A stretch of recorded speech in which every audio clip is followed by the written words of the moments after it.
그래서 폴드2가 작년 9월 정도에 나왔는데 제가 출시했을 때부터 지금까지 쭉 써왔는데 폴드라는 폼팩터, 디자인, 카메라, 앱 호환성을 위주로 나누어서 제가 개인적으로 느낀 점에 대해서 후기를 좀 말씀을 드려볼까 합니다. 바로 제가 지금 텔레프롬프터로 쓰고 있는 이 폴드2요. 먼저 저는 대학생, 그리고 제 폴드2로 영상 시청, 소셜미디어 활용, 동영상과 사진을 촬영 등을 위주로 하며 제가 현재 서브폰으로 가지고 있는, 그러니까 현재 지금 이 영상을 찍고 있는 제 아이폰 12 프로 맥스와 함께 사용하고 있으며 개개인마다 사용 환경이 좀 다를 수 있기 때문에 저와 다르게 느끼신 분들도 계실 수 있으니 참고만 해주셨으면 좋겠습니다. 먼저 디자인과 폼팩터 부분입니다. 디자인에 대해선 개개인마다 의견이 당연히 다르기 때문에 길게는 말씀드리지 않겠습니다만 개인적으로는 굉장히 이번 폴드1에서 폴드2 업그레이드한 부분도 굉장히 많기도 해서 디자인 면도 더 이뻐지고 해서 저는 충분히 만족합니다. 폼팩터 부분에 대해서 말씀드리자면 저는 개인적으로 플립은 휴대폰을 접어서 휴대성을 좀 높인다라고 생각을 하지만 폴드는 그런 방식으로 생각하면 안 되고 아주 작은 태블릿을 접어서 사용한다는 마인드로 사용을 해야 하는 그런 폼팩터라고 생각합니다. 확실히 펼쳐서 사용하게 될 경우 태블릿을 보는 것처럼 시원시원해서 보기에도 편하고 넷플릭스 또는 영상을 시청할 때는 굉장히 좋은 것 같습니다. 바 형태의 스마트폰에 대해 질리셨고 새로운 시도를 해보고 싶으시다면 폴드2는 굉장히 좋은 제품이라고 생각합니다. 그리고 외부 디스플레이로만 사용했을 때는 한 손 조작 굉장히 편합니다. 급할 때 한 손으로 빠른 문자 확인, 아니면 답장을 해준다든지 이런 부분들이 굉장히 사용할 때 편하더라고요. 외부 디스플레이 사용을 통해 오타가 많이 난다거나 이런 부분은 초창기에 비해 많이 줄어들었고 저는 생각보다 다른 분들과는 달리 밖에 나가서 사용할 때도 내부 디스플레이 통해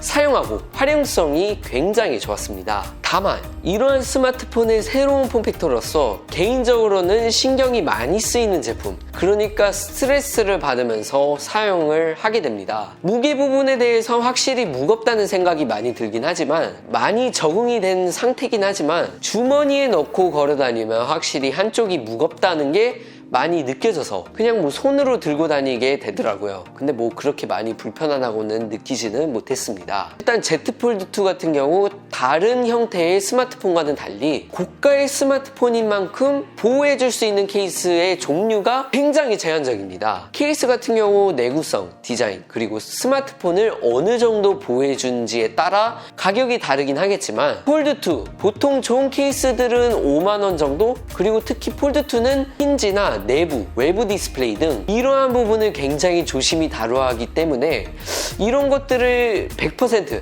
아니면 90%라도 막아줄 수 있는 케이스를 구매해야 하는데 이런 것들은 보통 10만 원이 넘습니다. 추가적으로 금전적 투자를 해줘야 한다는 부분 외에도 저는 사전 예약을 했을 때 사은품으로 받은 아라미드 케이스와 추가적으로 구매한 정품 가죽 케이스를 사용을 하고 있고 별도로 정품 아닌 타 업체에서 제작한 전면 후면 케이스도 사용을 해봤지만 전면 케이스 같은 경우 케이스 내부에 있는 고정 테이프를 떼서 사용을 해야 한다든지 그리고 잘못 주문했다가 테두리 부분이 기스가 난다든지 이러한 부분도 굉장히 신경이 쓰이고 스트레스 받기 때문에 구매를 잘 안 하게 되더라고요.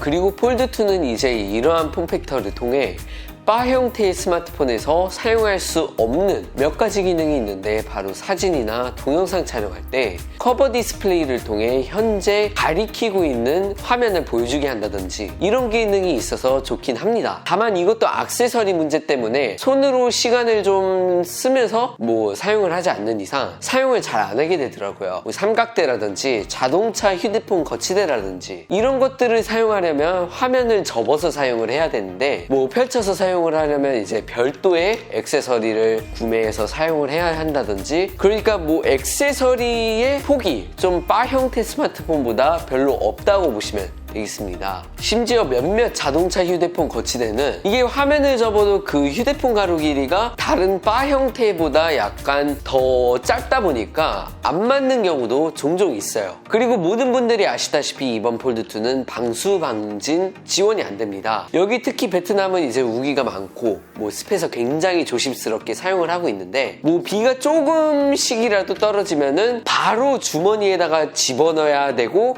아니면 뭐 심지어 집에서 물을 마실 때라던가 샤워를 할 때 이럴 때도 굉장히 조심스럽고 물이 겉에 묻으면 빨리 닦아줘야 할 것 같고 이런 식으로 좀 신경이 많이 쓰이게 되더라고요. 내부 디스플레이도 울트라 틴 글래스 그 UTG 위에도 플라스틱으로 얇은 커버 같은 것도 부착이 되어 있다 보니까 필름이 붙여져 있어도 뭐 터치나 이런 것들을 할 때 손톱 눌림 또는 스크래치가 날까봐 굉장히 조심스럽게 다루는 것도 은근 스트레스 받았습니다. 마지막으로 베트남에서는 폴더블 폰 사용하는 사람들이 별로 없다 보니까 지나갈 때나 아니면 식당에서 밥 먹고 있을 때 종종 사람들이 무슨 휴대폰이냐고 물어보기도 하고 이런 식으로 뭐 여쭤봐 주시는 분들이 많은데 제가 은근 관종이라서 좀 나 이런 휴대폰 들고 다니는 사람이다 라는 게 좀 느껴지더라고요. 정리해서 말씀드리자면 좋습니다. 좋지만 개인적으로 신경이 많이 쓰이게 되는 제품이라고 생각을 해요. 어느 정도냐면 심지어 꿈에서도 가끔가다 제 폴드를 신경 쓰는 꿈을 꿀 정도로 신경이 쓰입니다. 그리고 디스플레이 부분입니다. 일단 디스플레이 주사율 부분에 대해서 먼저 말씀드리자면 외부는 60Hz 주사율을 지원하고 내부는 120Hz 주사율을 지원합니다. 제가 아까 말씀드렸지만 저는 외부 디스플레이보단 밖에 나가도 내부 디스플레이를 주로 사용한다고 전해드렸었는데 그 이유가 먼저 저는 일단 주사율이라고 생각을 합니다. 다른 분들은 모르시겠지만 저는 개인적으로 60, 90, 120, 144, 240 그리고 300Hz 주사율 차이를 체감적으로 많이 느끼게 됩니다. 외부 디스플레이를 사용하면 디스플레이 비율이 길어서 그런 건지는 모르겠지만 아이폰 12 프로 맥스보다도 더 버벅거리는 것처럼 느껴지고 개인적으로는 외부 디스플레이에서 90Hz 정도 지원을 해줬으면 어땠을까 개인적으로 생각을 합니다. 저는 그래서 통화할 때 아니면 뭐 급하게 문자를 보내거나 확인을 할 때 외에는 외부 디스플레이를 잘 사용을 하지 않게 되더라고요. 내부 디스플레이는 뭐 말할 것도 없이 시원시원하고 영상 시청할 때도 아주 좋습니다. 다만 폴드2 내부 디스플레이 비율이 정사각형과 가까운 이제 5대4 비율이다 보니까 게임이나 이런 것들을 할 때 지원이 되지 않는 게임이 좀 몇몇 개 있습니다. 클래시 오브 클랜 같은 경우도 5대4로 스트레칭이 되다 보니까 초창기 한 3개월 정도만 해도 이제 화질의 문제가 좀 많았었지만 지금은 좀 많이 개선된 상태고 그걸 지원하는 앱들도 점차 늘어나기 시작을 했습니다. 그리고 주름에 대해서 말씀드리자면 주름이 생각보다 5개월이 됐음에도 불구하고 상당히 저는 거슬릴 때가 있긴 합니다. 그리고 저는 보통 주름 있는 곳을 만지며 하상단 스크롤링을 하는데 이건 저한테만 느껴지는 부분이긴 하겠지만 가끔가다 이제 주름 부분을 통해서 스크롤링이 안 될 때가 있더라고요. 디스플레이에 자국이 날까봐 힘을 별로 안 주고 사용을 해서 그런 건지는 몰라도 이런 부분도 그냥 아주 약간 가끔가다 있긴 합니다. 디스플레이 부분에 대해서 정리를 해드리자면 내부는 만족합니다. 다만 외부는 약간 아쉽다고 생각을 하고 90Hz 정도 지원을 해줬으면 어땠을까 하는 개인적으로 생각이 듭니다.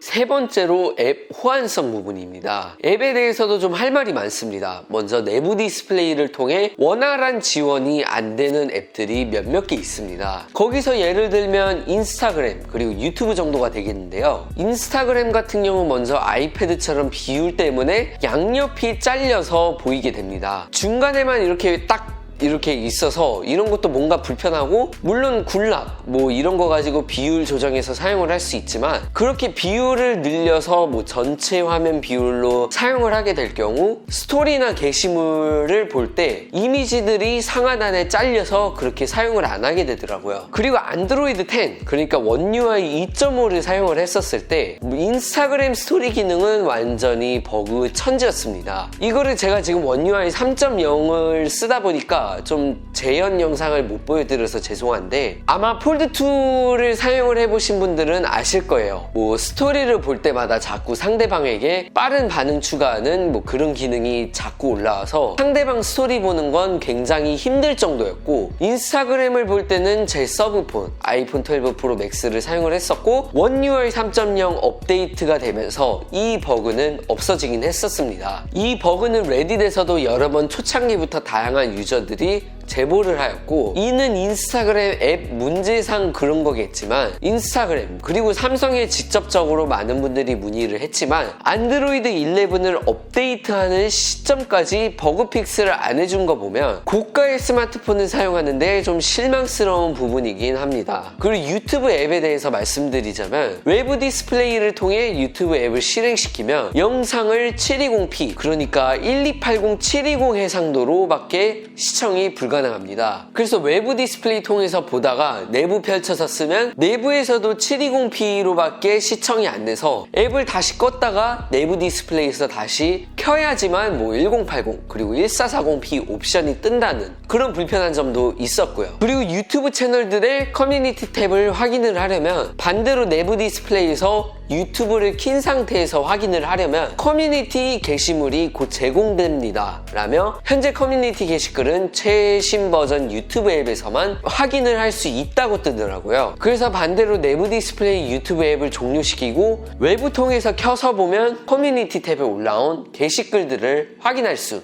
있습니다. 그래서 뭐 이런 식으로 정리해서 말씀드리자면 케이스 바이 케이스겠지만 소소한 기능적인 부분에 대해서 지원을 안 하다던가 버그가 있다는 것 좀 저한테는 좀 큰 편이었습니다. 마지막으로 카메라 부분입니다. 카메라 부분, 제가 메인적으로 다루고 싶었던 부분 중 하나입니다.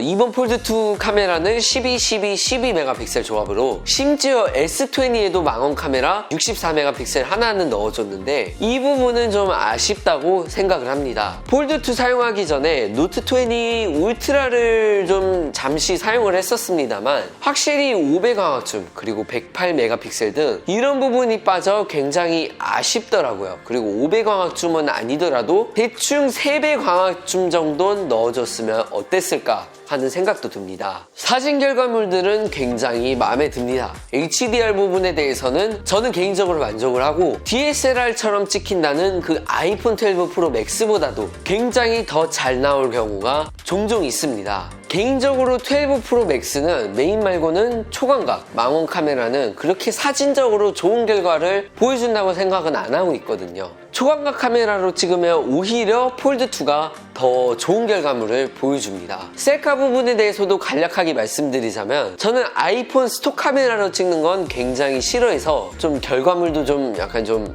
이렇게 오리지널틱한 거를 제가 굉장히 싫어해서 Z 폴드2로 찍는데 결과물 굉장히 마음에 듭니다. 일단 다시 돌아가서 화질 부분에 대해서 말씀드리자면 어느 정도인지 예시하나 정지 상태로 해서 보여드리자면 이 정도로 많이 차이가 날 정도입니다. 포커싱 부분에 대해서도 말씀드리자면 아이폰 12 프로 맥스 같은 경우 오토 포커싱을 할 때 자연스럽게 사물에서 사물로 포커싱이 되는데 유난히 삼성폰들은 뭐 오토 포커싱은 그냥 로봇처럼 막 여기 그냥 포커싱 그리고 저기 막 포커싱 돼버려서 이런 것 때문에 좀 시네마틱하고 좀 부드러운 영상을 촬영을 하려면 꼭 12 프로 맥스를 사용을 해야 된다는 게 좀 아쉽더라고요. 그 외에도 손떨림 방지 부분은 아이폰 12 프로 맥스가 압승합니다. 확실히 12 프로 맥스는 짐벌처럼 손떨림 그리고 흔들림이 없는 반면 Z 폴드2랑 비교하면 확연히 차이가 납니다. 그리고 삼성의 스톡 카메라 앱 특성상 촬영하고 처리하고 이게 아이폰보다 굉장히 느린데 진짜 급하게 사진을 막 찍으려고 하면은 굉장히 힘듭니다. 대충 사진을 하나 찍고 프로세싱을 하고 뭐 다른 사진을 찍는데 걸리는 시간은 대충 3초에서 4초 정도가 걸립니다. 반면 아이폰 12 프로 맥스 같은 경우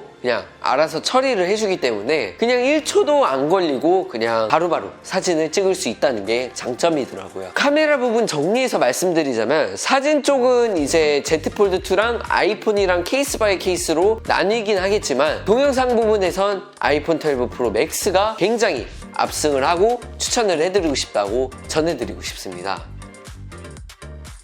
그래서 Z 폴드 3로 넘어갈 생각이 있냐고 하면은 저는 솔직히 S펜이 탑재된다면 넘어가긴 할 것 같아요. 다만 Z 폴드 2처럼 동일한 12-12-12 조합을 넣어주면서 카메라 부분에 발전이 없고 액세서리 호환성 부분에 대해서는 어느 정도 참을 수는 있어도 앱 호환성 부분에 대해서는 어느 정도 좀 개발자들 그리고 삼성이 지원을 해줄 수 있도록 좀 적극적으로 해줬으면 좋겠습니다. 이 정도를 제가 느낀 후기 대충 한번 남겨보았는데 지금이라도 폴드2 구매하시는 분들께선 조금이나마 도움이 됐으면 합니다. 이외에 궁금하신 사항이 있으시다면 댓글로 남겨주시면 최대한 답변해드릴 수 있도록 하겠습니다.